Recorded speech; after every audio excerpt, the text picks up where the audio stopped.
Bonjour.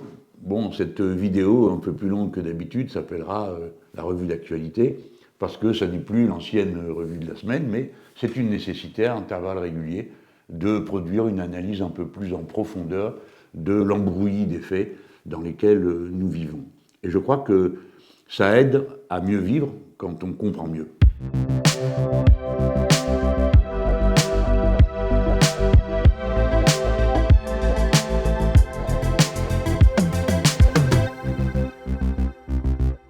Aujourd'hui, toute l'actualité est submergée par les événements qui ont lieu au Proche-Orient. Pour autant, dans les profondeurs et dans la vie de tous les jours, ce qui compte, c'est d'abord ce que l'on vit. Et notre pays, progressivement, s'enfonce dans une forme de carmondisation, de pauvreté généralisée, et il s'enfonce aussi dans les conséquences de la crise climatique, du changement du climat qui aboutit par exemple à la noyade généralisée dans le Pas-de-Calais. Et ces deux sujets ont l'air presque relégués alors qu'ils sont des sujets décisifs dans la vie de toutes les personnes concernées et qui sont nombreuses, ô combien nombreuses. Pour autant, cette actualité-là, celle qui passe sous les radars, elle continue à faire son chemin et à provoquer de la réflexion, de la pensée, et surtout un sentiment d'abandon extraordinaire. Mais nous vivons avec les matériaux qui se présentent à nous. Et on nous demande, dans la question du conflit au Proche-Orient, continuellement de prendre position. Mais ça vaut la peine de réfléchir en profondeur aux événements de politique internationale, parce qu'à un moment donné, c'est eux qui peuvent submerger dans la réalité tous les autres. Je veux dire, si des conflits locaux dégénèrent en guerre généralisée, nous nous y trouverons tous impliqués.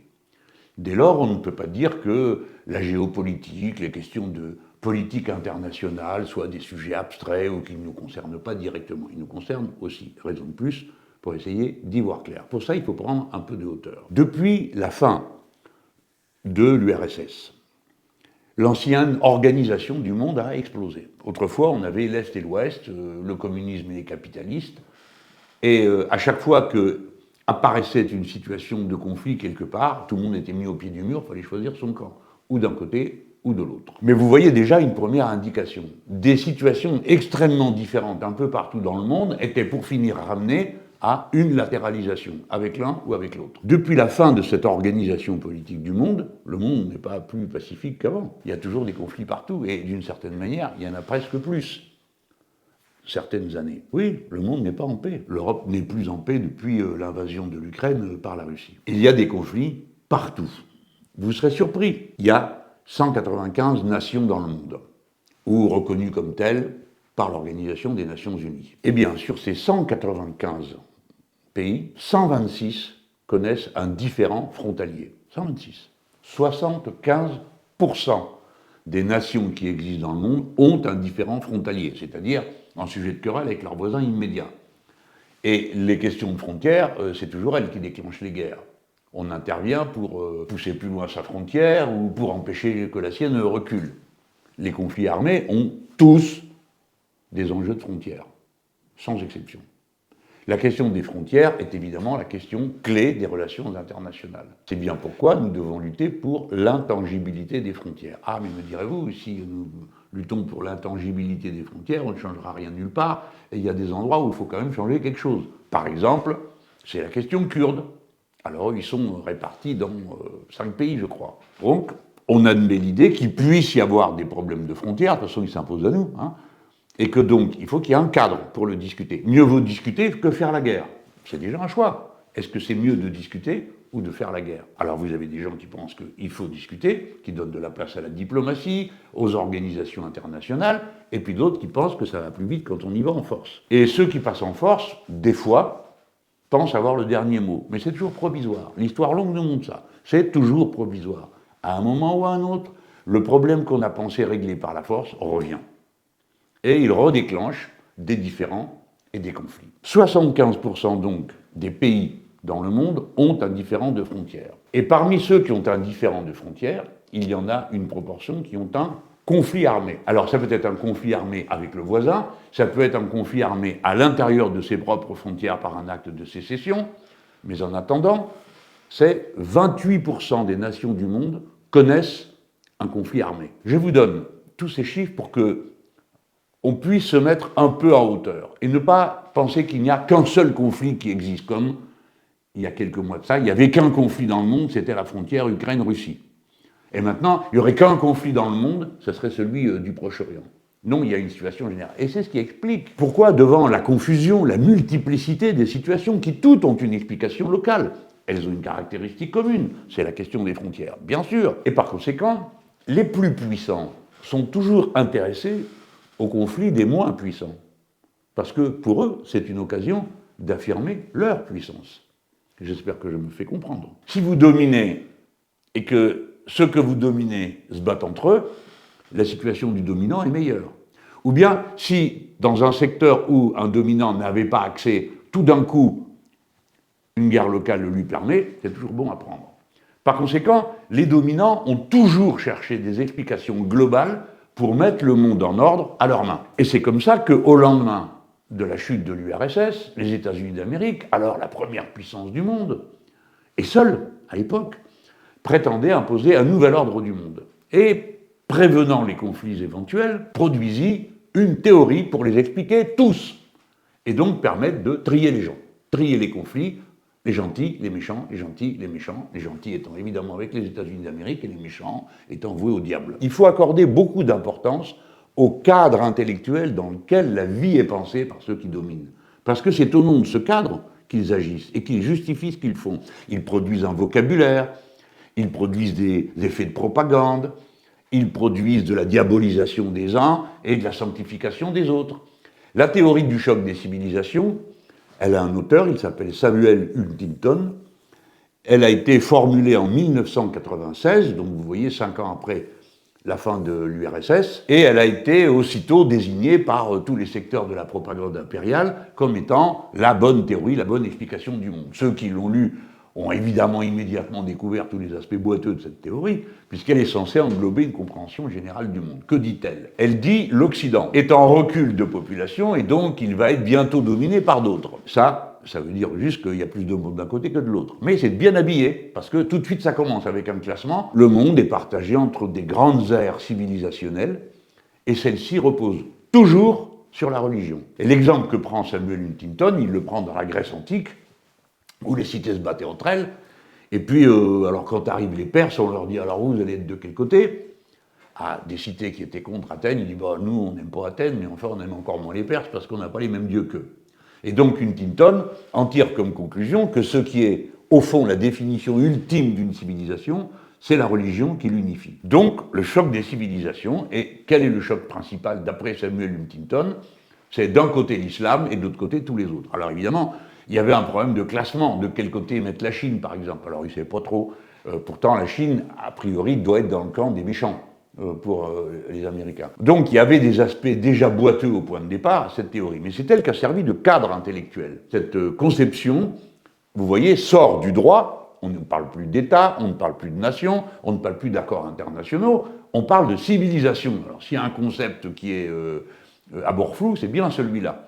Et dès lors qu'on y mêle la religion, eh bien on se trouve dans une autre logique. Et c'est comme ça que tout conflit va progressivement être présenté. D'un côté, les barbares, de l'autre côté, les civilisés. Le bien d'un côté, le mal de l'autre. Dès lors, on voit le vocabulaire qui se découle du choc des civilisations. Et on l'a entendu dans le conflit au Proche-Orient.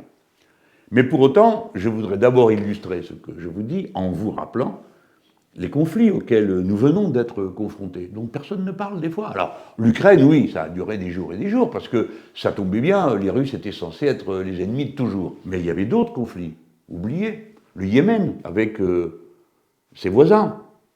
Un conflit qui a été présenté par l'ONU comme la plus grande catastrophe humanitaire depuis la Deuxième Guerre mondiale. Il y a un autre conflit dont on ne parle jamais, celui qui met la République démocratique du Congo en conflit avec le voisin rwandais qui articule des bandes armées sur le territoire congolais et qui sème le désordre, la mort, la désolation depuis 25 ans et qui a provoqué le plus grand déplacement de population, là aussi depuis la dernière guerre mondiale. 6 900 000 personnes. Pas le chiffre donné par les Congolais, c'est le chiffre donné par l'ONU.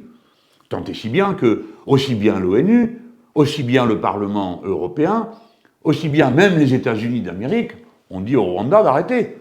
de provoquer cette déstabilisation de son voisin. Je prends ces conflits et l'Arménie, c'était très récent aussi. Alors là, c'était compliqué. Ça résultait du désordre de la fin de l'URSS, où on a tracé les frontières nulle part, et on s'est mis d'accord sur rien. Donc il y a un bout de l'Arménie qui se trouvait sur le territoire de l'Azerbaïdjan, et qu'on appelle le Karabakh. Zone de conflit, ce sont des Arméniens qui sont là, et ils sont en plein milieu de l'Azerbaïdjan. Dans un pays normal, on dit il y a droit à l'autonomie, etc. C'est ce qu'on a fait. Et l'ONU a garanti que ça se passerait comme ça, c'est-à-dire que les droits des minorités seraient reconnus. Et puis un jour, l'Azerbaïdjan a décidé d'envahir le Karabakh. Et toute la population a dû partir. Il ne reste sur place que quelques centaines ou quelques milliers de personnes. Toute la population est partie. Et là, ça m'amène à une des caractéristiques des guerres contemporaines. Ce sont des guerres totales. Le concept a été inventé par Clausewitz, et c'était au début du XIXe siècle. Donc c'est une vieille histoire, mais on n'en avait pas eu la définition concrète. La première fois qu'on a vu une guerre totale, c'est la Première Guerre mondiale. Et à l'époque, on disait guerre totale pour dire on mobilise tous les moyens de l'industrie, du commerce, tout au service de la guerre. Et dans la guerre, évidemment, avec une telle conception de la guerre, on commence à utiliser tous les moyens qui sont disponibles, y compris les plus abominables et les plus injustes. Alors il y a eu à l'époque le gaz qui a été pour la première fois utilisé, le gaz moutarde, dans les combats, ou le lance-flammes, des armes particulières de destruction qui sont d'une barbarie signalée et particulière. Mais c'est là qu'on a vu. Et puis, quand on est arrivé à la Deuxième Guerre mondiale, le concept de guerre totale a eu une conséquence totale, c'est-à-dire on tue tout le monde. Et le modèle, l'exemple, la répétition générale de ce modèle de guerre a été tenté en Espagne pendant la guerre où les franquistes, c'est-à-dire l'extrême droite, a fait une subversion contre le régime républicain, aidé par les nazis allemands, les fascistes italiens, et qui ont provoqué le bombardement de Guernica, qui a donné lieu à un tableau célèbre de Picasso. Mais c'était la première fois qu'on voyait ça, c'est-à-dire on tue tout le monde, on bombarde une ville jusqu'à ce qu'il ne reste plus rien debout. Ça ne s'était jamais vu, et c'est comme ça qu'a été traduit le concept de guerre totale, c'est-à-dire extermination totale de tout le monde. À la fin du XXe siècle et au début du XXIe, le croisement de guerre totale plus choc des civilisations a donné lieu à des méthodes d'un type nouveau, en tout cas qu'on a nommé comme ça, le nettoyage ethnique. C'est-à-dire, ou bien on tue tout le monde, et comme ça, le problème ethnique est réglé, ou bien on déporte massivement les populations pour qu'elles fichent le camp, et qu'on s'approprie le territoire. Mais vous voyez qu'à la fin, on revient toujours aux mêmes frontières, propriété des territoires, souveraineté sur un territoire ou sur un autre, par le consentement ou par la force. On revient toujours à cette question-là. Voilà dans quel contexte se présente le conflit au Proche-Orient. Et il faut le placer dans ce contexte pour bien comprendre les mots qui sont utilisés, les méthodes qui sont utilisées. On ne peut pas comprendre ce que le gouvernement de M. Netanyahou est en train de faire à Gaza si on ne comprend pas que c'est quelque chose qui procède du concept de guerre totale. Au départ, on dit on va pourchasser les terroristes du Hamas, et à la fin, on se retrouve à tuer tout le monde. Et à dire c'est au nom de la légitime défense. Et naturellement, n'importe qui se rend parfaitement compte que c'est plus de la légitime défense de bombarder des écoles, des hôpitaux, des quartiers entiers, de tout raser, de tout détruire, de faire sauter les réserves d'eau, de faire un blocus, de couper l'électricité, etc., etc., etc. On ne peut le comprendre que si on se réfère à cette méthode. Mais on l'a vu s'appliquer ailleurs. Les Russes ont quasiment rasé Grozny pour lutter contre l'islamisme tchétchène. C'est comme ça qu'ils le présentaient. De la même manière, la bataille contre Daesh s'est terminée par quasiment la destruction d'Alep et de plusieurs villes en Syrie, bombardées d'une manière intensive dans les mêmes conditions. Je pourrais prendre d'autres exemples dans le monde. C'est pour dire qu'il ne s'agit pas de penser que nous avons affaire à une situation qui, par elle-même, serait extraordinaire. Ce qui est extraordinaire, c'est que cette fois-ci, on se trouve dans un cas où tous les pays, notamment européens, tous les pays qui dominent le système des Nations Unies, sont en état de faire cesser le combat, ils ne le font pas. Ce qui introduit une idée, qui est le résultat du choc des civilisations, de la limite et de l'horreur de cette théorie, c'est qu'il y a continuellement deux poids, deux mesures, selon que vous êtes classé dans le camp du bien ou dans le camp du mal, qui est toujours le camp terroriste, ou nommé tel. Dès lors, on comprend ce qui se passe autrement. C'est la raison pour laquelle nous n'avons pas voulu, nous les insoumis, parlait au départ de terrorisme, parce que le mot terrorisme en excluait un autre. Et il était là pour ça. Cet autre mot, c'était crime de guerre. Maintenant, je vais vous parler de l'importance des mots, de la manière de les manier, des problèmes que ça pose, du contexte dans lequel on est. Des fois, il y a des problèmes avec les mots. Par exemple, en Afghanistan, l'ennemi du camp du bien, il avait des noms qui changeaient suivant les périodes, les moments. Tantôt, c'était des rebelles. Tantôt, c'était des dissidents. Tantôt, c'était des djihadistes. Et vous voyez bien qu'à chaque fois, ça n'avait pas la même conséquence. Un dissident, c'est quelqu'un qui appartient à un ensemble et qui veut s'en séparer. Un rebelle, c'est quelqu'un qui ne se soumet pas à une autorité. Et djihadiste, on comprend. Donc, à chaque fois, ça vous pose, ça vous installe une latéralité. Autorité, dissident, loi et rebelle. Et vous voyez donc que les mots ont une importance. Alors, il faut faire attention dans leur usage. Dans une situation personnelle, si vous vous trompez de mot, vaut mieux le reconnaître, vaut mieux admettre votre erreur, vaut mieux le faire notamment pour limiter le mal qu'éventuellement un mot aura pu faire, mais aussi pour vous aider à mieux identifier la réalité de la situation. Mais quand on parle de relations internationales, c'est une autre paire de manches. Les mots ont un sens immédiatement juridique, et il faut qu'ils aient un sens juridique. Parce que les batailles d'abstraction, ça conduit à des désastres. Tout le monde l'a dit. Tous les spécialistes de la guerre, de la diplomatie, vous disent la guerre au terrorisme, c'est un mot qui n'a pas de sens. Pourtant, spontanément, on dira ah bah oui, si le terrorisme, on ne peut pas être d'accord, et il faut faire la guerre à ceux qui utilisent les méthodes terroristes. Ah, déjà, vous voyez, on a un peu glissé. On parle des méthodes. Puis après, on va parler des actes. Et après, le problème avec le mot terroriste, c'est que son application change suivant qui c'est, qui les désigne. Vous connaissez tous l'histoire. Les résistants ont été traités de terroristes. Les Irlandais républicains ont été traités de terroristes. Le plus important, dans les situations compliquées, confuses, c'est d'introduire du discernement, de la raison, d'empêcher les passions de tout dominer. Parce qu'on ne peut rien régler à partir du moment où on se laisse embarquer par des mots que plus personne ne contrôle. Dans le cas d'un conflit, l'expérience de l'humanité, les accords internationaux nous ont conduits à désigner par un autre nom les méthodes qui sont considérées comme inacceptables, quand bien même la guerre elle-même est inacceptable. C'est pourquoi on parle de crime de guerre ou de crime contre l'humanité. Mais on pourrait très bien dire au sens commun, toute guerre est un crime. On peut même dire que toute guerre est une addition de crimes. On pourrait dire que toute guerre qui comporte des bombardements est aussi un crime contre l'humanité. Mais les pays qui constituent l'ONU, dont le nôtre, ont défini aussi précisément qu'il était possible pour pouvoir quoi ?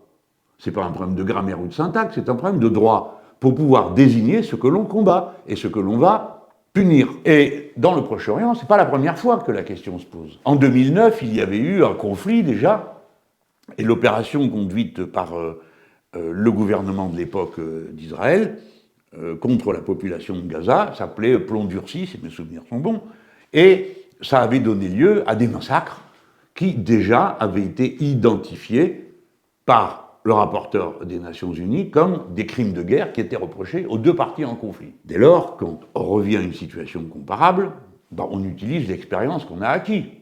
Parce que le rapporteur des Nations Unies ait parlé de crimes de guerre pour les deux parties en conflit, quelle a été la conséquence ? Aucune. C'est-à-dire, il ne s'est strictement rien passé. Personne n'a été puni. Et dès lors que personne n'est puni, vous banalisez des méthodes. Ça prouve que si l'un est assez fort, il impose ses vues par la force. Et c'est ce contre quoi il faut tout le temps lutter. Voilà pourquoi il faut toujours se référer à tout ce qu'on a comme acquis de droit. Sinon, c'est la mêlée générale et le risque de guerre généralisée, chacun ne se référant plus à rien d'autre qu'à son propre intérêt ou des alliances ou tout ce que vous voudrez, sauf le droit. Nous avons intérêt à nous référer tout le temps au droit. Et si vous dites, peu importe ce que vous avez à dire, nous condamnons les crimes de guerre. Et les crimes de guerre, ça se définit comme ci, comme ça, comme ça, comme ça, comme ça. Attaquer des civils sans défense, détruire des hôpitaux, tuer des enfants, etc., etc., etc. Il y a une liste. Le crime de guerre, c'est pas, ça se définit pas au pif, ça se définit très clairement. Et le crime contre l'humanité, de même.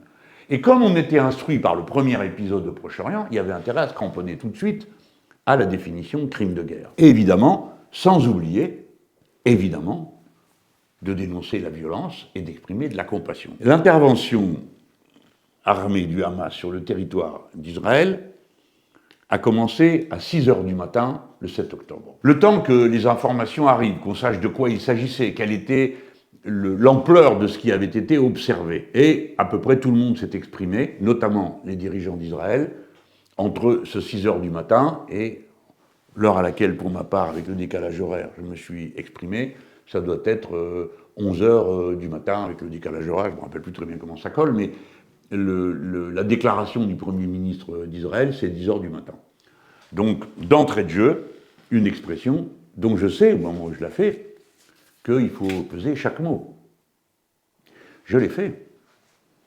Et je n'ai pas un mot à retirer de ce que j'ai dit à ce moment-là. Pourtant, on a dit après qu'on avait manqué de compassion, qu'on était complice du Hamas parce qu'on ne voulait pas dire que c'était du terrorisme. C'est-à-dire que d'entrée de jeu, et quoi que j'ai dit, il fallait embrouiller pour me ranger dans le camp du mal, parce que les guerres ont toujours des prolongements en politique intérieure dans des pays qui, eux, ne sont pas en guerre, comme c'est notre cas à nous, les Français.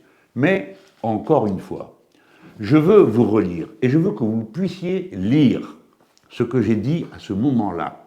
Il y a donc à peu près 5 heures que les événements ont eu lieu le 7 octobre. Je dis, toute la violence déchaînée contre Israël et à Gaza, car les répliques avaient commencé, ne prouve qu'une chose, la violence ne produit et ne reproduit qu'elle-même.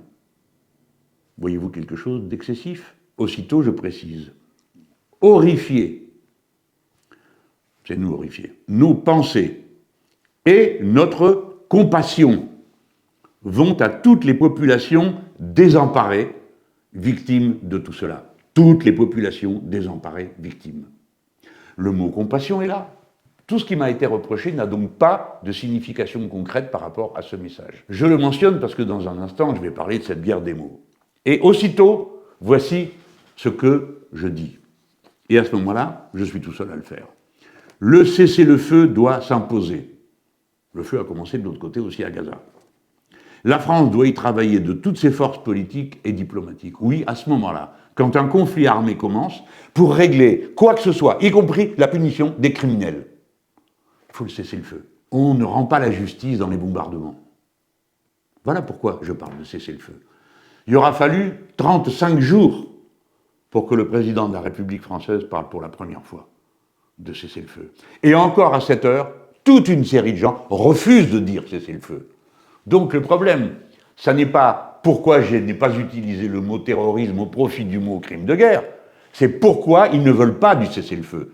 Parce que qui ne veut pas du cessez-le-feu est directement complice de la guerre totale et générale qui a lieu à Gaza. C'est aussi simple que ça. Je termine en me lisant, la France doit y travailler de toutes ses forces politiques et diplomatiques, et j'ajoute, les peuples palestiniens et israéliens doivent pouvoir vivre côte à côte en paix et en sécurité. La solution existe, celle de 2 États, conformément aux résolutions de l'ONU. Nous sommes 4 ou 5 heures après le début des événements. Que changeriez-vous?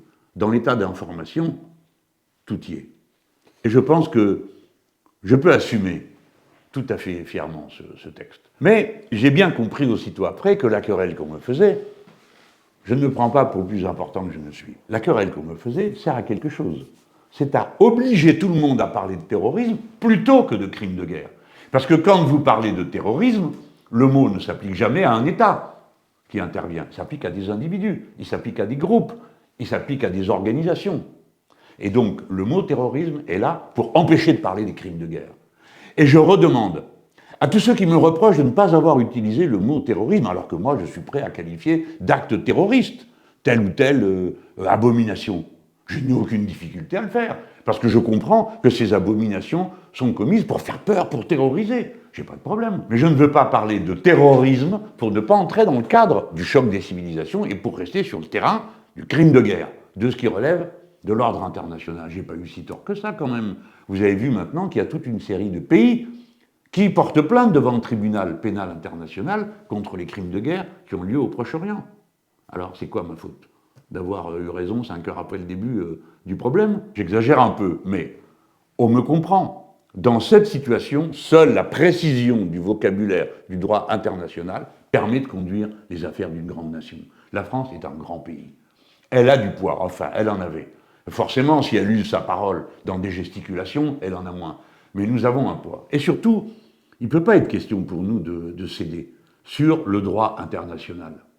Les résolutions de l'ONU. Pourquoi? Parce que maintenant, voilà que M. Netanyahou menace le Liban. Et avec quels mots? Il dit, nous sommes capables de faire à Beyrouth ce que nous faisons à Gaza. Autrement, raser Beyrouth, raser la capitale du Liban, menacer toute la population libanaise, c'est ça? C'est ça la sortie de crise au Proche-Orient. Comment peut-on croire qu'une abomination pareille améliorerait quoi que ce soit? Mais dites donc, d'autant que nous, la France, nous sommes directement concernés par le Liban. Parce que c'est un pays avec qui on entretient des relations profondes et justifiées d'amitié. Et pourtant, c'est pas simple, hein, la situation au Liban. Et puis, je vais vous rappeler une chose. Il y a 700 casques bleus au Liban qui sont des casques bleus français.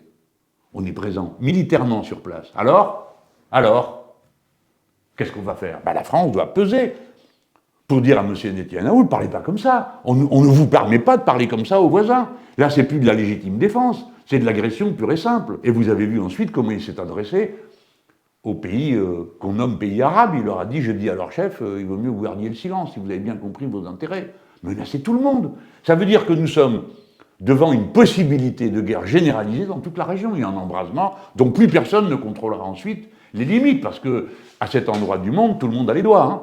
Toutes les grandes puissances ont les doigts engagés.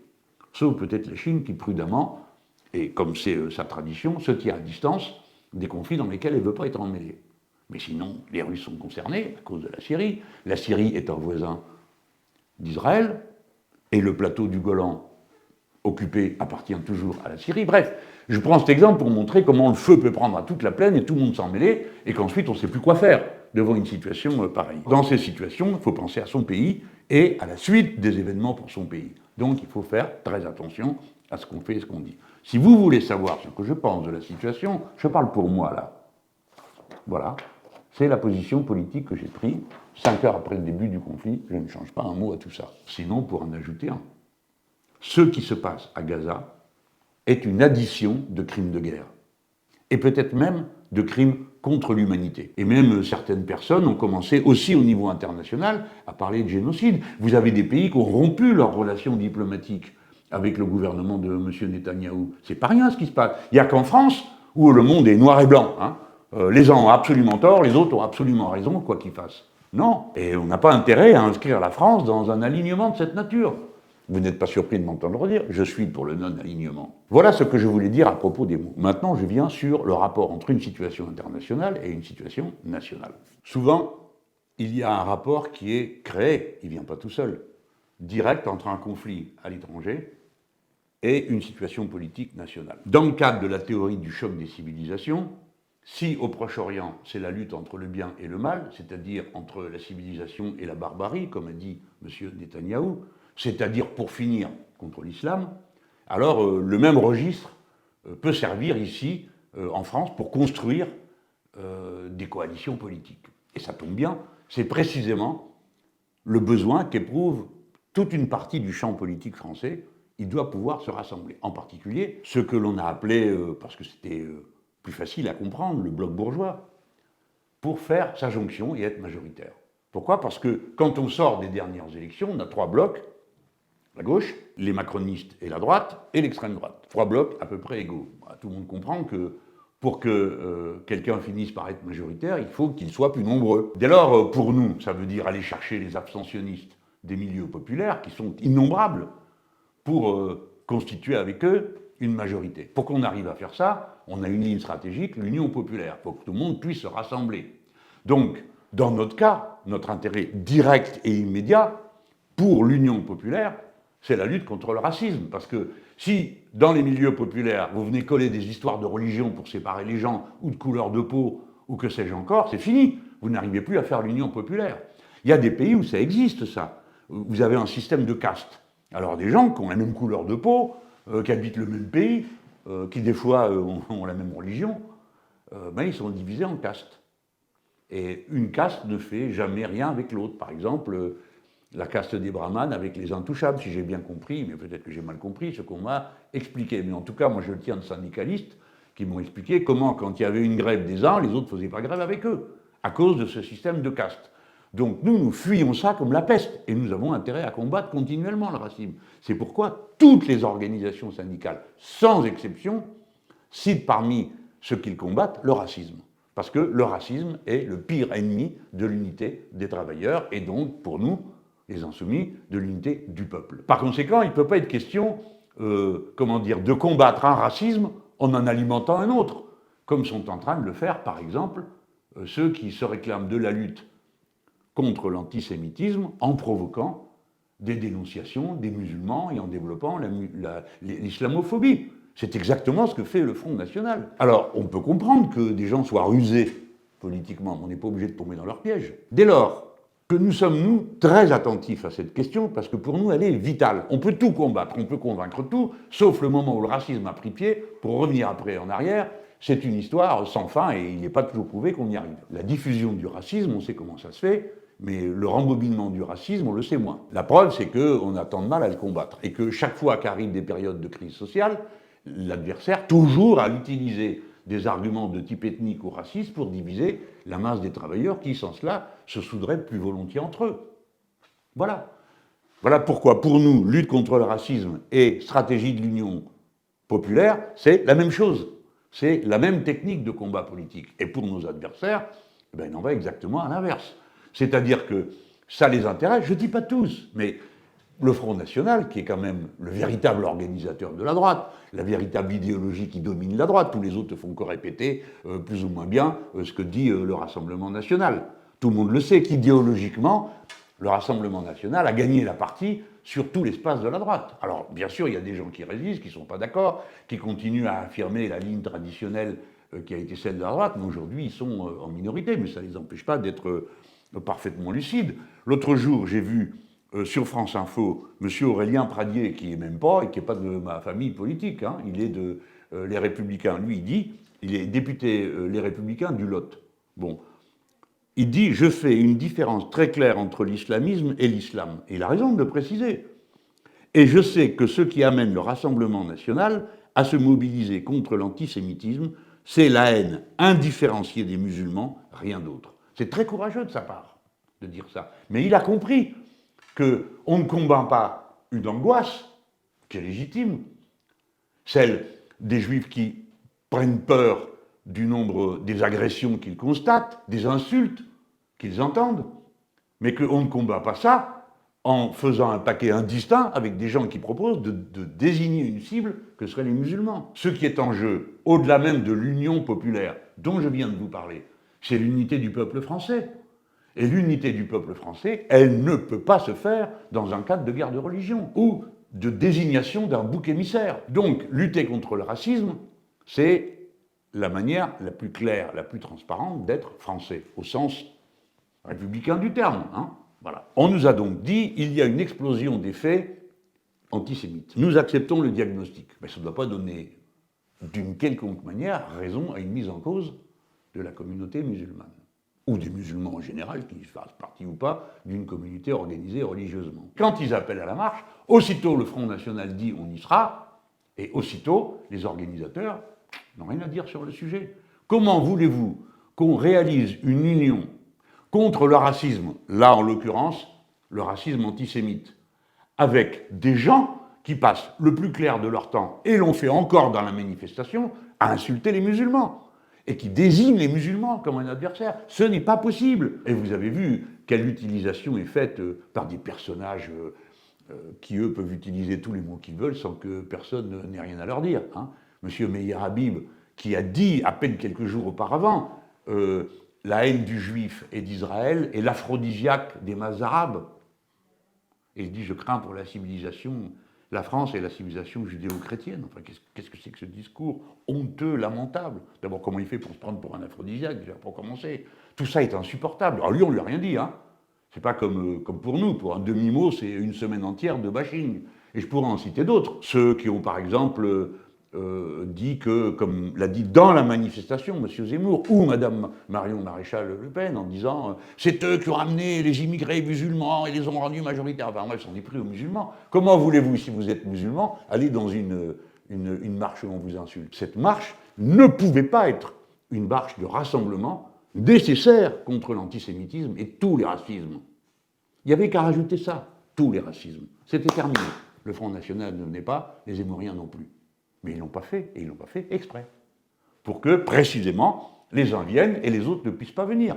Parce que nous, les Insoumis, on ne peut pas participer à un rassemblement dont la méthode de déroulement elle-même est la négation d'objectifs qui est donnée. Je veux dire, lutter contre le racisme avec des racistes. C'est tout simplement pas possible. Voilà pourquoi nous avons fait les choix que nous avons faits. Et cette marche est un échec. Alors quand j'ai dit ça, ah là là, qu'est-ce que j'avais pas dit? Aussitôt on voyait en gros plan la place des Invalides. Alors évidemment, pour ceux qui regardent la télé, qui, je comprends, ils ne sont pas forcément au courant des surfaces, des tailles et des participations à des manifestations. Mais la place des Invalides remplie, c'est moins que la place de la République remplie. Et là, rappelez-vous bien de quoi on parle. Tout le monde politique d'avant, tout le monde politique d'avant est là. C'est-à-dire tous les partis de la droite traditionnelle, tous les partis de l'extrême droite, plus tous les partis de la gauche d'avant, tout le monde appelle à venir à cette marche. Et on remplit la place des Invalides, qui est plus petite que la place de la République. Nous, les Insoumis, à nous tout seuls, nous avons rempli la place de la République 2 fois. Par conséquent, c'est une quantité importante, mais ce n'est pas les déferlantes du peuple français. Or, dans la lutte contre le racisme, dans la lutte contre l'antisémitisme, il faut une déferlante du peuple français.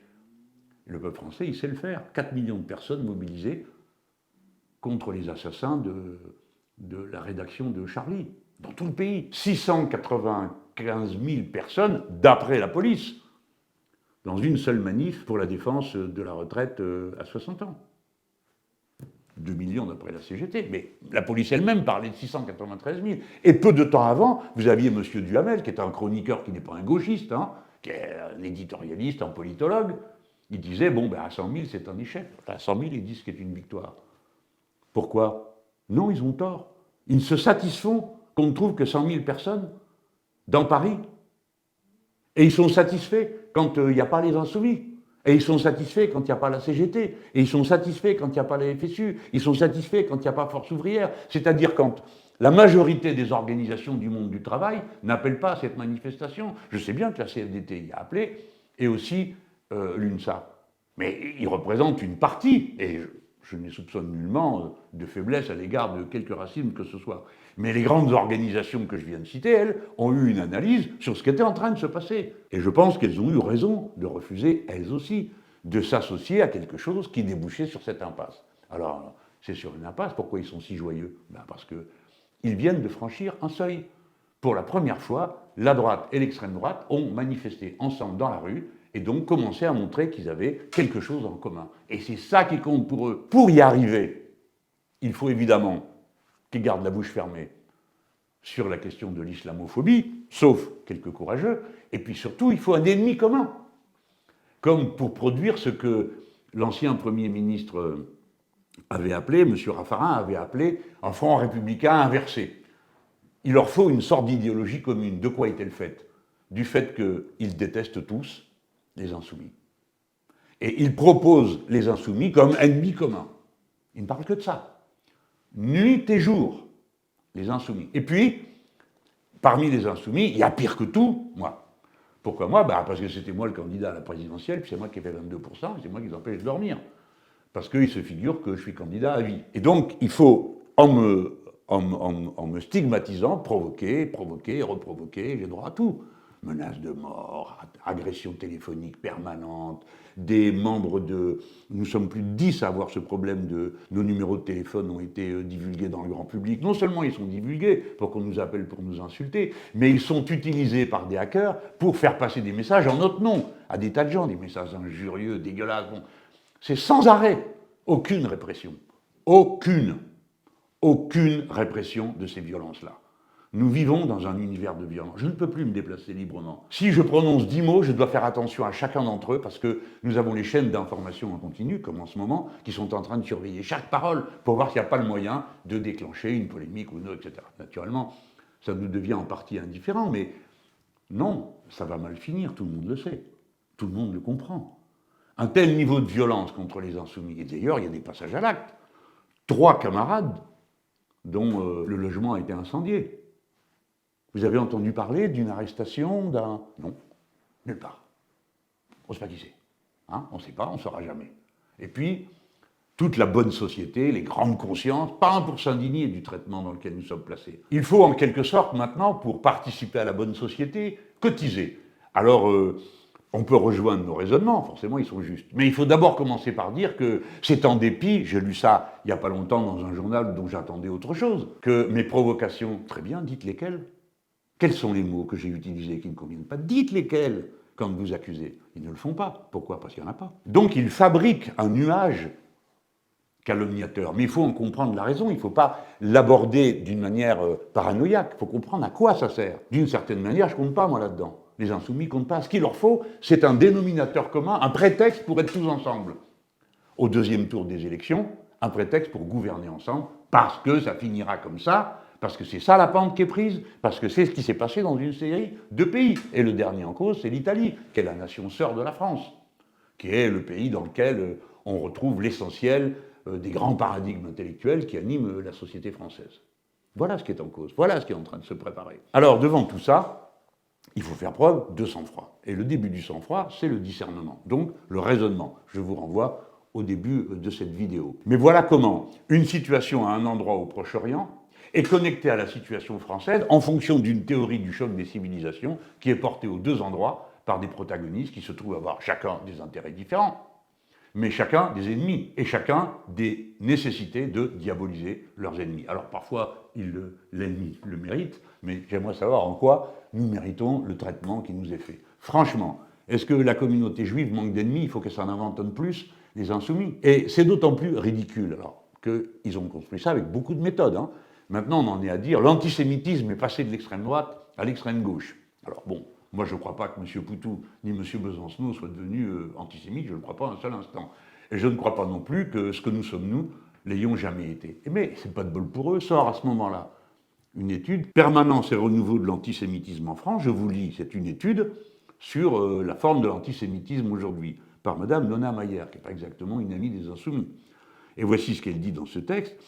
On doit s'interroger au-delà des actes sur l'évolution de l'opinion publique à l'égard des Juifs. Ces violences sont-elles tolérées, voire approuvées, comme dans les années 1930 ? Assiste-t-on à une montée des préjugés antisémites, sous leur forme traditionnelle ou sous de nouvelles formes ? Vous voyez ? Le sondage annuel sur le racisme, l'antisémitisme et la xénophobie, effectué par la Commission nationale consultative des droits de l'homme, apporte un commencement de réponse. Alors que les actes antisémites augmentent, les préjugés envers les Juifs reculent. Comme les autres préjugés racistes, Et si, comme les autres préjugés, ils se renouvellent, le nouvel antisémitisme, fondé sur la critique d'Israël et du sionisme, reste périphérique. Périphérique. C'est Mme Nona Mayer qui le dit. Ce papier analyse le fait que c'est les mêmes, depuis un siècle, les mêmes catégories, les mêmes milieux qui restent antisémites et qui n'ont rien à voir avec nous. Rien à voir avec la République sociale, avec tous ceux qui sont engagés, comme nous, comme c'est notre famille, sur le terrain des droits de l'homme. Mais encore une fois, les droits de l'homme et de l'égalité sociale, parce que, évidemment, que l'égalité sociale est le principal ferment de lutte contre le racisme. Voilà ce que j'ai voulu vous montrer. Mon intention n'est pas de faire autre chose que de tâcher de vous décrire ce qui se passe, pour que, m'écoutant, sans s'arrêter à qui je suis, ni même au fait que je suis le fondateur du mouvement insoumis, qu'on entende des arguments, des raisonnements. Moi, je suis prêt à discuter de raisonnement avec qui est prêt à discuter. Pas à insulter, à discuter. Ai-je tort ? Le choc des civilisations est-il oui ou non en question ? Est-ce que oui ou non le droit international est notre sortie ? Et si c'est notre sortie par le haut, comment on s'y prend ? On peut être en désaccord sur la manière de s'y prendre tout en étant d'accord sur les principes. C'est cette discussion-là dont a besoin le pays. Pas d'invectives et d'outrances qui me sont attribuées et qu'on est incapable de démontrer, mais que par contre, à l'inverse, c'est quotidiennement. Trouvez-vous normal, vous qui m'écoutez, d'entendre du matin au soir, et des fois, quand je dis le soir, c'est tard dans la nuit parce qu'on repasse les émissions de la journée, des plateaux entiers avec 4, 5 personnes qui toutes sont d'accord sur un point, rendre les insoumis responsables de tout et de n'importe quoi, et de les accuser de tout et de n'importe quoi, quand leur propre histoire, parfois, les rend plus que suspects sur les terrains sur lesquels ils se portent. Vous voyez bien que vous subissez en quelque sorte une guerre médiatique qui est menée contre des gens qui ne peuvent pas se défendre. Comment voulez-vous qu'on se défende ? Ah oui, de temps à autre, ils passent en insoumis. Alors ils choisissent des fois, ils mettent un insoumis pour critiquer les autres insoumis, comme ça, ils font d'une pierre deux coups. Mais globalement, peu importe, c'est rien par rapport au temps d'antenne de gens qui passent des heures et des heures à raconter n'importe quoi sur nous, sans qu'il y ait jamais le journaliste en face pour dire « Mais attendez, ça c'est pas vrai ». Normalement, c'est le travail, ils ne le font pas. Vous avez même des journalistes qui posent des questions absolument inouïes. Bompard passe à la télé et la journaliste lui dit « Êtes-vous antisémite ?» À la place de Bompard, je répondais « Et vous, vous êtes kleptomane ?» Parce que tant qu'à accuser quelqu'un de n'importe quoi, pourquoi pas ça? Savez-vous que l'antisémitisme en tant que racisme est un délit dans notre pays? Si tous ces gens croyaient à ce qu'ils disent, ils porteraient plainte contre nous. Ils prendraient des choses bien précises. Il n'y en a pas. Il n'y en a pas et pour cause. Nous sommes antiracistes et nous avons mené une lutte de toujours contre l'antisémitisme. De toujours. Sans exception. Sans faille, sans pause, sans silence, sans parenthèse, nous.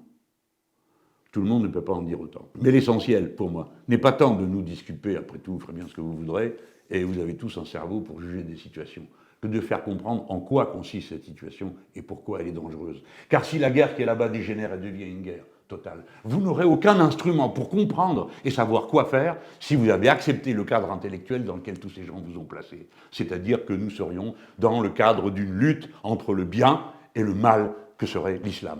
Cette vision du monde est un désastre et je m'associe totalement à la protestation du recteur, je dis bien le recteur, de la mosquée de Paris quand il demande qu'on arrête d'accuser les musulmans de notre pays de tout et de tous les maux dont souffre notre pays. Ce n'est pas vrai. Ce n'est pas comme ça qu'il faut prendre le problème. Il faut prendre les problèmes par leur réalité matérielle et essayer de les traiter comme tels. Voilà ce que sera mon discours. C'est la tradition de Jean Jaurès. La veille de son assassinat, je ne me souhaite pas ça. Il continuait à plaider pour la raison contre la guerre qui arrivait. La guerre n'est pas encore installée dans nos maisons, mais franchement, ça commence à mal tourner un peu partout, et en tout cas partout autour de la Méditerranée. Et vous-même, que pouvez-vous faire? Vous pouvez quelque chose. D'abord, vous formez vous-même. Étudiez le sujet en prenant tous les éléments qui vous permettent de réfléchir et d'adopter une position qui, des fois, peut être provisoire, mais une position rationnelle. Deuxièmement, vous pouvez aider les autres à penser, à comprendre, et à mettre de côté la passion pour être sur le terrain de la raison. Ce n'est pas toujours facile compte tenu de l'ampleur des massacres qui se déroulent là-bas. Et puis, troisième élément, c'est de participer aux mobilisations de masse pour obtenir le cessez-le-feu à Gaza. Et ça a lieu samedi le 18. Je vous demande vraiment de faire l'effort maximum pour pouvoir être présent dans la rue ce jour-là. Dans le calme, l'ordre, la discipline, mais la clarté. Nous demandons le cessez-le-feu. Rien d'autre n'est possible derrière s'il n'y a pas d'abord le cessez-le-feu. Et évidemment, la libération des otages qui fait partie des toutes premières revendications. En fait, le droit des gens à revenir chez eux. En fait, la fin du blocus de Gaza. En fait, l'ouverture des discussions pour la solution à deux États, et non pas la fuite en avant dans la guerre sans fin et le nettoyage ethnique. Mais en tout cas, le 18, nous serons dans la rue pour exprimer notre humanité. Pour nous, toute vie est précieuse. Nous ne distinguons pas entre les civils des uns et les civils des autres. Nous les défendons les uns et les autres. Nous refusons le massacre des uns et le massacre des autres. Mais surtout, le massacre de masse qui a lieu en ce moment même, parce que de celui-là, tous les silencieux sont responsables. Ils le laissent faire. Allez, samedi, on se retrouve dans la rue.